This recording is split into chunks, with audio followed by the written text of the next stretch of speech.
Hello दोस्तों, आपका स्वागत है आपके अपने यूट्यूब चैनल ब्रिलियंट क्लासेस भलसुमिया में। तो आज हम लोग बहुत ही इम्पोर्टेंट थ्योरम को देखने वाले हैं। तो आपका थ्योरम क्या है? थ्योरम आपका है एक समकोण त्रिभुज में कर्ण का वर्ग अन्य दो भुजाओं के वर्गों के योग के बराबर होता है। तो ये थ्योरम एग्जाम में हमेशा पूछता है, बार बार पूछते रहता है। और थेल्स पर में अगले वीडियो में हम बताए थे। अब की बार जो है ये पाइथागोरस प्रमेय को हम लोग सिद्ध करने वाले हैं। तो देखिए, आपको बोलेगा क्वेश्चन, एक समकोण त्रिभुज में कर्ण का वर्ग अन्य दो भुजाओं के वर्गों के योग के बराबर होता है। आपको समझ जाना है, ये जो है पाइथागोरस प्रमेय आपसे पूछ रहा है।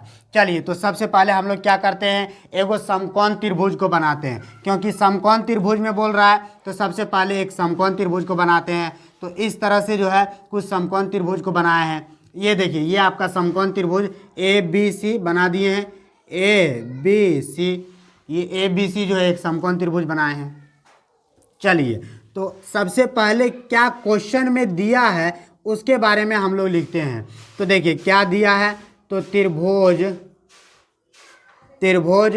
ए बी सी कैसा त्रिभुज है? एक समकोण त्रिभुज है।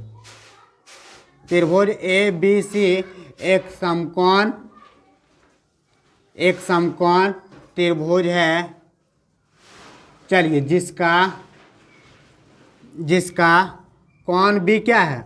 जिसका कोण भी समकोण है। जिसका कोण भी समकोण है, अर्थात कोण भी बराबर 90 डिग्री। जिसका कोण भी, ये वाला भाग जो है समकोण है। ये वाला भाग क्या है? समकोण है।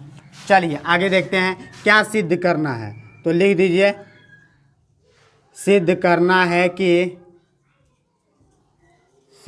है कि क्या सिद्ध करना है? तो कर्ण का वर्ग। तो बताइए कर्ण क्या हुआ? AC का स्क्वायर अन्य दो भुजाओं के वर्गों के योग के बराबर। तो अन्य दो भुजा कौन कौन हुआ? AB का होल स्क्वायर प्लस BC का होल स्क्वायर। तो अन्य कर्ण का वर्ग अन्य दो भुजाओं के वर्गों के योग के बराबर होता है। तो ये आपको सिद्ध करना है। चलिए, तो सबसे पहले हम लोग जो है एक रचना करते हैं। देखिए, इसमें आपको एगो रचना करना होगा। यहाँ समकोण वाले शीर्ष से जो है आप एगो जो है लंब डाल दीजिए। अर्थात समकोण वाले शीर्ष से सामने वाली भुजा पर BD जो है आप लंब डालिए। तो देखिए ये रचना किए। देखिए रचना किए, इसीलिए थोड़ा डॉट डॉट में रहेगा तो अच्छा रहेगा। तो ये रचना में लिख देते हैं, रचना किए हैं। रचना क्या किए हैं? रचना हम किए हैं BD लंब AC खींचे। तो ये हम क्या किए हैं? रचना किए हैं। देखिए, किसी भी समकोण त्रिभुज में समकोण वाले शीर्ष से सामने वाली भुजा पर लंब खींची जाती है ना, तो इस लंब रेखा के दोनों ओर जो त्रिभुज बनता है, दो त्रिभुज बना है। एगो ई वाला त्रिभुज, देखिए ABD, और एगो ई वाला त्रिभुज BDC। लंब रेखा के दोनों ओर जो त्रिभुज है, ये वाला त्रिभुज और ये वाला त्रिभुज, ये लंब रेखा के दोनों ओर जो त्रिभुज बना है, ये वाला त्रिभुज और ये वाला त्रिभुज, ये दोनों त्रिभुज आपस में समरूप होते हैं। और ये दोनों त्रिभुज आपस में तो समरूप होते ही हैं, साथ ही साथ ये बड़का वाला जो त्रिभुज है ABC, उसके भी समरूप होते हैं। तो चलिए, तो सबसे पहले ये दोनों को अब हम लोग रचना कर दिए हैं। अब हम लोग क्या लिखेंगे? तो जो है हम लोग जो है लिखते हैं परिमाण। देखिए, एक मर्तबा बड़ा वाला त्रिभुज को लेंगे ABC। तो बड़ा वाला त्रिभुज ABC और एक मर्तबा ई वाला त्रिभुज, छोटा वाला त्रिभुज ADB में। तो देखिए, त्रिभुज ABC एवं त्रिभुज ADB में एक मर्तबा बड़ा वाला त्रिभुज लिए ABC और एक मर्तबा छोटा वाला त्रिभुज, ये वाला त्रिभुज ADB।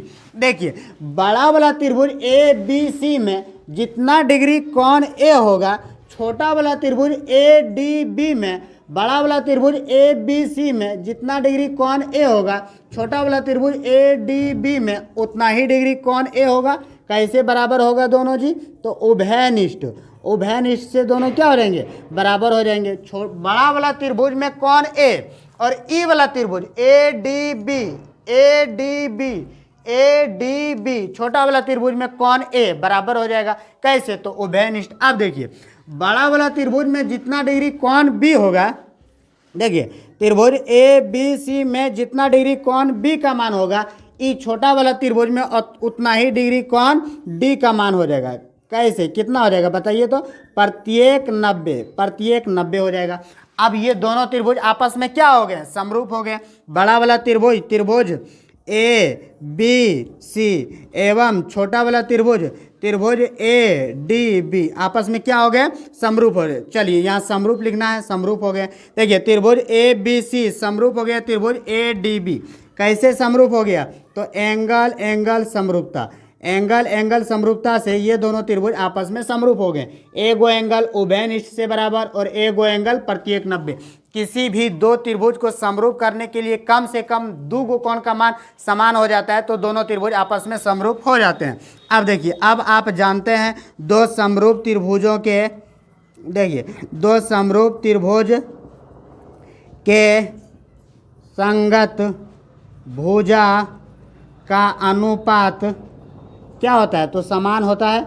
दो समरूप त्रिभुज के संगत भुजा का अनुपात समान होता है। चलिए ये दोनों समरूप त्रिभुज है, अगर इस त्रिभुज की भुजा ए बी, तो ए बी का संगत क्या हो जाएगा, ए डी। ए बी का संगत क्या हो जाएगा, ए डी। आगे देखिए, अगर इस त्रिभुज की भुजा हम ए सी लेते हैं, ए सी, तो ए सी का संगत क्या हो जाएगा बताइए तो, ए बी। ए सी का संगत क्या हो जाएगा, ए सी। चलिए तिरछा गुना कीजिए, तो ए बी गुने ए बी, तो ए बी का होल स्क्वायर बराबर ए सी गुने ए डी। यहाँ पे मान लीजिए समीकरण ए।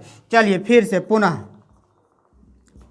से अब की बार जो है इस छोटा वाला त्रिभुज को लेते हैं, एक मरतबा फिर बड़ा वाला त्रिभुज को और छोटा वाला त्रिभुज को लेते हैं। तो देखिए त्रिभुज ए बी सी एवं, तो बड़ा वाला त्रिभुज को ले लिए हैं ए बी सी। इसके बाद देखिए बी डी सी, छोटा वाला त्रिभुज को लेते हैं, एवं त्रिभुज बी डी सी में।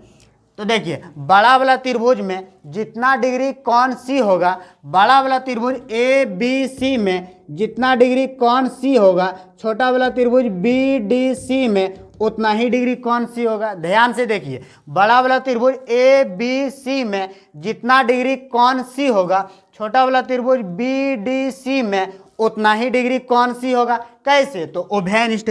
तो बड़ा वाला त्रिभुज में जितना डिग्री कौन सी, छोटा वाला त्रिभुज में उतना ही डिग्री कौन सी, और ये कैसे आपस में बराबर हो जाएंगे, तो लिख दीजिए उभयनिष्ठ से आपस में क्या हो जाएंगे, बराबर हो जाएंगे।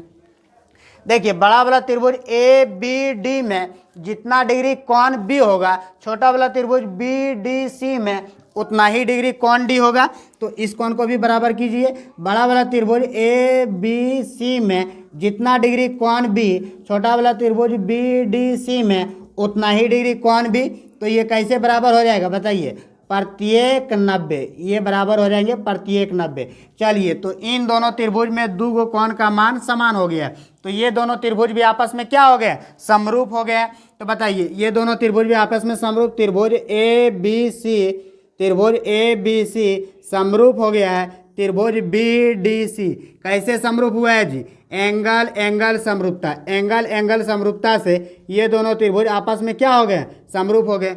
एगो एंगल उभयनिष्ठ, एगो एंगल प्रत्येक 90। तो ये दोनों त्रिभुज भी आपस में समरूप। आप जानते हैं दो समरूप त्रिभुजों के संगत भुजा का अनुपात क्या होता है, समान होता है। बताइए अगर इस त्रिभुज की भुजा बी सी लेंगे, तो बी सी का संगत क्या है बताइए, बी सी का संगत है आपका सी डी या डी सी। बताइए बी सी का संगत डी सी। चलिए आगे बताइए, अगर इस त्रिभुज की भुजा ए सी लेंगे, इस त्रिभुज की भुजा ए सी, तो इस त्रिभुज की भुजा क्या लेंगे, बी सी।